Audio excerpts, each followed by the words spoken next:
আমাদের আলোচনার বিষয়ের নাম হলো খতমে নবুওয়াত। যারা বলেন নাম কি? খতমে নবুওয়াত শব্দের অর্থ হলো আল্লাহর নবী শেষ নবী। এটা আমরা কি জানি? এটা আমরা প্রমাণ করব নবী কেমনে শেষ নবী হলেন।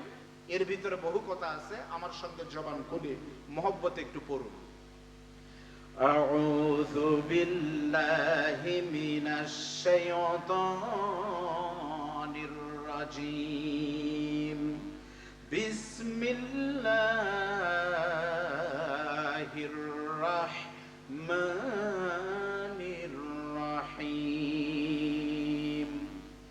মা কানা মুহাম্মাদুন আবা আহাদিম মির রিজালিকুম ওয়ালাকিন রাসূলুল্লাহি ওয়া খাতামান নাবিয়্যিন ওয়া কানা আল্লাহু বিকুল্লি শাইইন আলিমা। আমি আপনাদের সামনে পবিত্র কোরআনুল কারীমের সূরা আহজাবের 40 নম্বর আয়াত তেলাওয়াত করেছি। আপনারা তাফসীর শুনতে হলে কিছু নিয়ম আছে, আমি জানি আপনাদের সেই ধৈর্য হবে কিনা। তবে আল্লামা নুরুল ইসলাম অলিপুর হুজুর সাসকর বারবার আসেন, আমি দেখেছি। তার আলোচনা শোনার শ্রোতা দ্বারা তারা আপনারা শুনবেন। মুফতি মাওলানা বদরুল রশিদ সাহেব আইবি হুজুর কয়েকদিন পর আসবেন।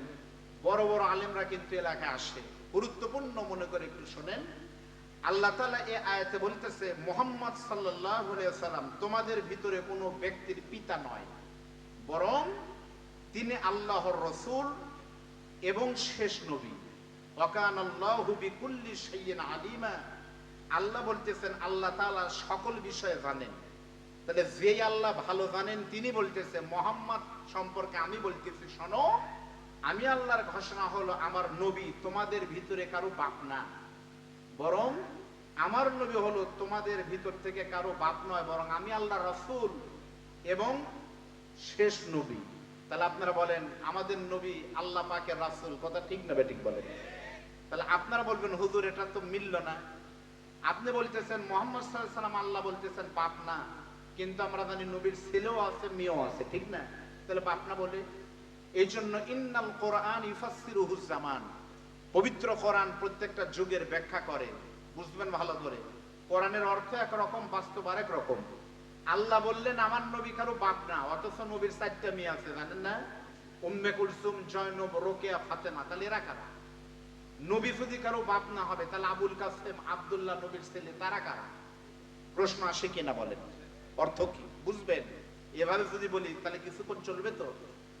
আল্লাহ বলতেছেন কারো বাপ না শব্দের অর্থ হলো আমার নবী শেষ নবী। আমার নবী কারো বাবা না এই কারণে বলেছি, নবীর ছেলে যারা ছিলেন, ছেলে ছিলেন আল্লাহ নবী। এখনো জান্নাতুল মুআল্লাতে আম্মাজান খাদিজার কবরের পাশে নবীর 2টা কলিজার টুকরা ছেলের কবর আমি নিজে দেখেছি, আপনারা দেখে আসবেন। নবীর প্রত্যেকটা ছেলে, মেয়ে না কিন্তু, ছেলেরা বড় হওয়ার আগে, পুরুষ হওয়ার আগেই কিন্তু মারা গেছে, তাই তাইনি? ছোট বয়সে মারা গেছে কেন? আচ্ছা বলেন তো, 5 বছরের 7 বছরের কোন ছেলেকে আপনি বলবেন এটা পুরুষ, আপনি বলবেন এটা একটা বাচ্চা, তাই না? বাচ্চা, কৈশোর, তারুণ্য, যুবক, বৃদ্ধ, ঠিক না? তাহলে পুরুষ হতে হলে বয়স বাড়তে হয়। আল্লাহ তাআলা বলতেছেন আমার নবী কোন পুরুষের পিতা হওয়ার আগেই নবীর প্রত্যেকটা ছেলেকে দুনিয়া থেকে খতম করে দিয়েছে। কারণ হলো আল্লাহ নবীর যদি ছেলে বেঁচে থাকতো, বড় বড় যোগ্য ছেলে, তাহলে মানুষের সন্দেহ হতো নবীর পরে নবীর ছেলে মনে হয় নবী হবে। ইউসুফ আলাইহিস সালামের ছেলে ইসমাঈল আলাইহিস সালাম নবী, নবীর ছেলে নবী, তার ছেলে নবী, এইভাবেই নবী হয়। পৃথিবীর মানুষ যেন বুঝতে না পারে তাহলে নবীর পরে মনে হয় নবীর ছেলে আবুল কাসেম মনে হয় নবী হবে। এজন্য আল্লাহ তাআলা বড় হওয়ার আগেই প্রত্যেকটা ছেলেকে দুনিয়া থেকে বিদায় করার মাধ্যমে প্রমাণ করেছেন, নবী আপনার বুক খালি করলাম, পৃথিবীর মানুষের সন্দেহ দূর করলাম, কিয়ামত পর্যন্ত আমার নবী কোন পুরুষের বড় কোন মানুষের পিতা নয়।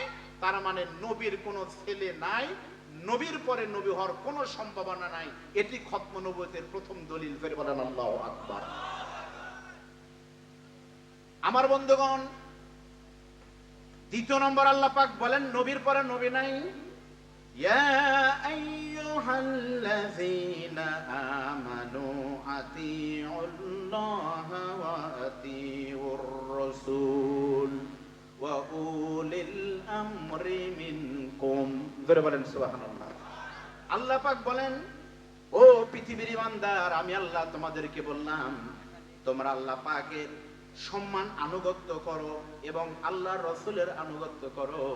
আল্লাহ রাসূলের পরে ওয়া উলিল আমরি মিনকুম, তোমাদের ভিতর থেকে যারা উলিল আমর হবে তাদের আনুগত্য করো। ধরে বলেন সুবহানাল্লাহ। এটা খতমে নবুয়তের দ্বিতীয় নম্বর দলিল। আল্লাহ বললেন তোমরা আতিউল্লাহ, আল্লাহর আনুগত্য করো। আল্লাহর আনুগত্য আমরা করি না? নামাজ পড়তেছি, এটা কার আনুগত্য? আল্লাহ। দাঁড়িয়ে রেখেছি, এটা কার আনুগত্য? এটাও আল্লাহ না, এটা হলো রাসূলের সুন্নাত। রাসূলের দাড়ি, আমারও দাড়ি। তাহলে আল্লাহরও করলাম, রাসূলের করলাম। অন্য নবীদের বেলা আল্লাহ বলেছেন নবীর পরে অমুক নবীর আনুগত্য করবে তোমরা, কিন্তু নবীর পরে এই আয়াত আল্লাহ তাআলা কোরআনে বলেননি, নবীর পরে আরেক নবীর নাম বলেননি, বরং নবীর পরে বলেছে রাসূলের আনুগত্যের পরে তোমরা উলিল আমরের আনুগত্য করো। এই আয়াতের মাধ্যমে আবারও প্রমাণ হয় সূরা নিসার ৫৯ নম্বর আয়াত, যে নবীর পরে উলিল আমরের কথা বলার মাধ্যমে প্রমাণিত হয়েছে, কারণ নবীর পরে কোন নবী আসবে না। সুতরাং খতমে নবুয়তের রাস্তা ক্লিয়ার, নবীর পরে কোন নবী নাই। যারাই বলবে নবীর পরে নবী আছে, তারা কাফের কাফের কাফের। ধরে বলেন কথা ঠিক না? প্রিয় ভাইরা, এখন নবীর পরে আমরা কার অনুসরণ করব? প্রত্যেকটা নবীদের ক্ষেত্রে নবীর পরে নবী আসে। আমাদের পরে নবীর পরে এসেছে সাহাবায়ে কেরাম, চলে গেছে, তাবেঈন চলে গেছে, তাবে তাবাইন চলে গেছে, কিন্তু কিয়ামত পর্যন্ত মুস্তাহিদ আলেম ওলামা থাকবে, জাতির রাহবার। ইন্নামা ইয়াখশাল্লাহা মিন ইবাদিহিল উলামা।